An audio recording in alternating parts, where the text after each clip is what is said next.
Hello everyone and welcome back for another episode of Indie Impressions. My name is Nick and today we're going to be checking out Subtitle by a developer known as Liz England. This is another LD26 game following the theme of minimalism, and I thought this game actually rather exemplified that theme, and I thought it was definitely worth covering. I do want to shout out my fellow indie advocate, Yesik Zeke, who introduced me to this one on his YouTube channel. Link will be in the description. And definitely needed to get into this one. Let's actually just hit spacebar and start it up so I can show you what makes this one kind of special.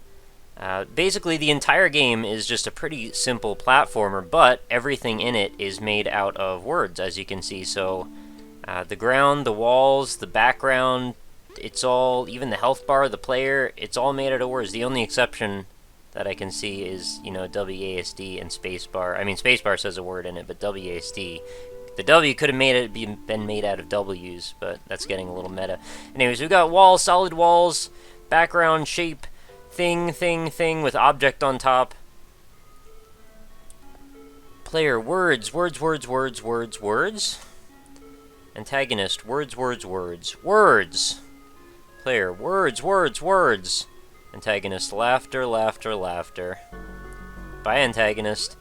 So you can see we've obviously gone pretty meta with this. We're taking what could be, in some ways, like the background or the core element of what a platformer might be made out of, in both the ways that we're looking at it from a gameplay construction method, also in terms of graphical methods. It's all really kind of interesting to see. And then once we get over here, we actually notice we've got some enemies crawling back and forth, and we even got some colored words to help, set the tone a little bit better. Our player does actually have a pressure-sensitive jumping mechanic, which is always something I appreciate, and that was a health pickup. You'll see the health bar at the top left corner. It actually... Oh, we got some bats coming up. The health bar actually drains one letter at a time. I'm pretty much okay with that, though. Whoa, that bat almost got me. Can I step on its head and crush it? Yes, I can. Just needed to find that out. A little bit of information. So from what I've seen of this game, it looks like it actually gets pretty challenging, but it is quite short. I believe 6 to 8 minutes long, the developer wrote. Death. That would be a shot, so we want to avoid that if possible, but we can crush this enemy's face, so there we go. Very odd, though, using WASD and spacebar to control. I kind of wasn't expecting that. My fingers instinctively moved over to the arrow keys, and then were slightly disappointed. My fingers and my mind were both slightly disappointed by the fact that it didn't do anything. I'll live. I just thought that was kind of strange. WASD makes sense, but, at the same time, we're kind of conditioned with platformers to at least have that option with, this particular genre.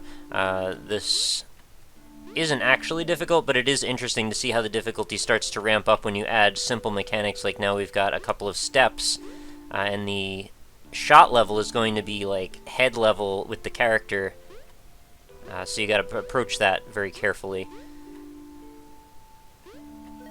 So I'm being careful here to just notice the progression, the difficulty, going little by little. And what I saw, the end-ish areas look like it gets quite hard. This is just a pretty simple jumping pattern puzzle. Nothing we can't handle, hopefully. The controls are fairly responsive, so that definitely does help. And what is this now? We've got to jump from this precipice past some fire, doom, danger, doom, and fire. And hopefully... Oh, yeah, well, I kind of figured that would be symmetrical. I don't know why I didn't avoid it, though. Now, do I go down further, or do I try to take one of these branching paths? I guess that is up to me, eh? So we're going to go left and see about doing a little bit more hopping. Lava hazard. So I guess there are branching paths to this game, which is pretty sweet. This reminds me a little bit of, like, when you really, really badly glitch out a game... or you get into, like, debug mode sometimes. I'm not saying that the enemies will be represented by the word enemy, but oftentimes you get, like, bits of code showing up, like 1s and 0s and stuff, in random places, actually visually depicted on the screen. This enemy is kind of oblivious. He doesn't seem to be able to fire in the other direction. That's to my benefit, though. Alright, so now I've got to jump at the right timing here. This is reminding me a little bit of, like, Mario crossing the dungeon bridge area to get to Bowser, and avoiding fireballs type of thing. Alright, so I gotta... Oh, that was a poor jump there. I gotta just jump in between these. Really, nothing I can't handle, but... got a little overzealous. I like when it says the H is now missing from health and it just says heal. An unintentional bit of humor there. Alright, so far so good. Things are not going too badly for us. We've only taken 1 bit of damage, and there are, I believe, plenty more health pickups. So we've got an arrow that says go, exit, more, next, go, future, future, onward, ahead, exit. Man, there's a lot of descriptors for that. And we've got a whole variety of earth-colored text. I wonder how the developer made this. This is a really interesting premise. Oh, what's up there? Oh, okay, enemy's gonna, like, mortar down on us. My health is already restored, so I guess I don't need that. Ground cover, it should say like knee-high wall. I'd love to see a first-person shooter made out of this concept. It'd be really rife for some good comedy. I do like to just take a look at and see what kind of interesting little descriptors have been thrown in. So you got tree, plant, plant, tree, tree, foliage, forest. I don't know if forest is really necessary. It's really just one tree, but and it actually, wow, she goes so far as to add root down at the bottom, ore, clay, dirt, crater, mineral, just to say log, and then brick, and then pit. I don't know if these are all completely applicable, but still, I should probably jump over this pit at some point, right? I actually have to jump between these bullets there. Okay, that really wasn't all that hard. I wonder if I can crush these enemies? I'm gonna guess probably not. I'm pretty sure I'm supposed to jump through these points. Alright, so what's the trick here? This is reminding me of the Potato Man Seeks the Truth kind of jumping puzzles. I want to go right after this one closer to me crosses, I believe, is my best bet. Whoa, that was not it. Let's try this again. 3, 2, 1, jump. Yeah, it worked. Alright, watch out for the bat. What's down here? We've got some rainbow stuff. Flowered bed. That's a nice little touch. A meadow. Fern, grass, mud, topsoil, terra firma. I love the vocabulary. It's really cool. Oh, bat. I almost didn't see that one. Should have been rather obvious.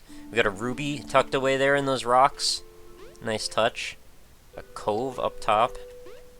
Platforms are made of platform, I guess. It would be pretty crazy if you could actually break this down, like if you were to zoom in somehow and you could go to where it says ground, and then that would break down to like dirt, soil, so on and so forth, down all the way until you're looking at like atoms or something. I mean, really completely unnecessary, but that would be really an interesting exercise in game design to then have all these materials that are built out of concepts which are all based in words and vocabulary. So you can explore a world through the connections and the interconnectedness of the words related to those concepts, if that makes any sense. I think it does, but still, it is just entirely an abstract concept. Alright, so I need to actually concentrate here for a second, because these jumps are actually a little bit Metroid-y in that they are actually to the limits of the player. So how do I need to approach this? I need to follow along with this bullet, and then... oh, okay, well... There, it really wasn't that hard. We've got a pizza hanging out here up on this solid floor collision, and we've got some ice on the outside, some shale, and this bat which I want to trigger right now. Whoa, that was a really poor move. Anyway, I got rid of the bat. I believe I can handle this. I'll try and save this pizza for later if I can. Can I stand on this rune? I believe I can. Yeah. Oh, maybe I actually have to jump off of the pizza. Yeah. That is like a few pixels too high. That's a bit of a shame. I would have preferred to save that. Alright, so how do I get through this? There is a total save point over on the right, and the crossover point leaves me... I believe I'm safe if I stand just slightly to the left. Like right here. Yeah, alright. So I need to make that jump over again, all the way to the left. I am safe on that ledge. And now I need to wait for my moment to jump. Oh, look at this. We got a star, star, star. I thought that was a sun, but maybe it is, because, you know. Anyway, let's jump over to the center when the time is right. When is the time right? Right about now. Oh, that was not it. Anyway, I got a pretty vicious knockback there. I tried to capitalize on that and get back to the platform. Thankfully, that worked. I think I might actually have to jump between those two, which should put me in a position where that second shot should go right over my head. I'm not really very worried about... Whoa, okay, well, I actually made the jump, then screwed myself by falling off. I'll get it, don't worry. Still only taken, what, this is my second hit in total through this whole little experience. This is not a particularly long game. I kind of wish it was longer, and I'm already pining for more even though it hasn't ended yet, because I just like the concept so much. Alright, we've got this all good. There we go. Enemies crushed to death. We've reached the summit. We've got a rainbow, we've got clouds, we've got a health potion. We are full of health, and we are on to level 3. Antagonist. Words, words, words. Oh, is this my... I think I'm going to have a sweet Mega Man boss fight now. Yeah, boss health. Words, words, words, words, words. Words, words, laughter, laughter. Oh, the music just got significantly louder. Hopefully that doesn't drown out my voice. Oh, okay, well, I'm going to have to actually do some dodging now. Inevitably land on the head. Oh, hey there. Let's, there's some foie gras over on the side. That's not what I expected. Oh, how long until the boss... Okay, well... A little awkward. Boss has a lot of health. I think I need to pace myself a bit. Probably shouldn't have picked up that foie gras already. Boss has some somewhat unpredictable movement patterns, even though they're really not that bad. Alright, that invincibility time is rather on the long side. I don't understand how it is countering my movement. It seems like it's almost adapting to what I'm doing, and maybe it is actually doing that. Whoa, I just walked straight into the boss. Alright, let's try that again. Thankfully, there doesn't seem to be much of a punishment for dying. Would have been pretty frustrating if... Alright, I'm gonna wait for it to slide. No, I'm just gonna... Oh, there it is. Yeah, if it started me back at the beginning of the game, I probably wouldn't have played through it again. Although, that would have given me an opportunity to take a look... Oh, man, this boss is frustrating. Would have given me an opportunity to look at the, like, non-linear paths, if there are such things. I thought there were. I'm definitely disappointed that this game is on the short side. I really would have liked to see more of this and really where this concept could go. But then again, you know, the game's developed in 48 hours, can't be too upset. I don't know if I'm going to kill the boss again this time. Oh, I timed it perfectly. Let's see if I can get this pattern down and exploit... Nope. Alright, well, it was close. I guess you could technically stun lock the boss if you know what you're doing. One more hit. 3, 2, 1. Yeah! I timed it right. Excellent. Antagonist, you are done. Alright, now over on the right, you see on the bottom it says Brawl and then Conclusion. Victory. That path has been opened up for us. Game, End, Finale, Game, Video Game, End, Cease, Victory, Showdown, End, Cease, Virtual Conclusion, Code, Finish, End, and then it breaks down to ones and zeros. I really like this concept. This is one of my favorites in that it stuck to the theme so well. Oh wait, is there more? Now I seem to be able to jump across the code. Well, there's no way I could have jumped over that gap. That was far too long. End. Okay. I guess that was intentional. Well done, developers. I really appreciated this game. It was well done in every respect. The concept was strong. The actual execution was strong.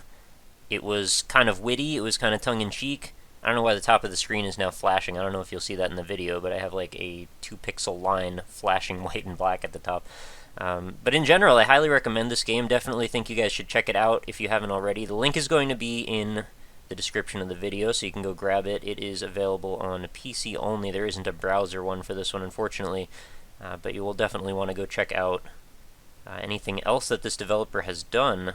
See, the nice thing about the LD stuff is you can actually go into their journal, and if they've participated in this contest in the past, or this competition, you can see some of their previous entries. Although I would like, it doesn't seem like there's always a link to the developer's homepage if they have one. It would be nice to see like their homepage, their Twitter account, and all that stuff. Well, at least it would make my job a bit easier. But it definitely, I think it would put us all a little bit better in touch with the community of indie developers, just having that interconnectedness. And maybe they could just add that information to the description in their LD page, but I seem to see it far too infrequently, if at all. I'm not sure I can really think of a time when I saw that. Anyway, that's going to pretty much do it for this episode. I'll give you the abbreviated plugs. So we've got indie-impressions.com if you want to check out all the old episodes in the series. We are just a few episodes away from 400 now, so there is a lot of ground to cover if you're joining us fairly recently and want to catch up on all the old episodes, they're all sorted nice and neat for you, so you can check out by genre, by distribution method, or even if you have a specific developer in mind, type them into the search box. But it should make it nice and easy to browse through everything that's been going on the channel. I also have facebook.com/indieimpressions if you'd like to leave a like over there. It makes it easy to stay up on what's going on with the channel in general. I do channel updates, game giveaways, and contests, and I just post every day's new video over there as well. And if you are an indie developer and you'd like to get in contact with me about the possibility of covering your game on the show, the quickest way to reach me is to either send me an email via the contact form at indie-impressions.com, or if you want to just hit me up on Twitter, my Twitter account is @RockLeeSmile. I check it every day, I tweet many times a day generally, and it is probably the fastest way to start a conversation. But I do encourage anyone to contact me for just about anything. If you just have a question, concern, criticism, whatever. If you just want to say, hey, show me a picture of your cat, whatever. I'm all good with all of that. So that is going to do it for today's episode, guys. Thank you so much for watching. Make sure you come back again tomorrow for yet another episode of Indie Impressions. I will keep them coming as long as you keep being interested, and it seems like you are, so I really appreciate that. And I will talk to you tomorrow. Have a lovely night.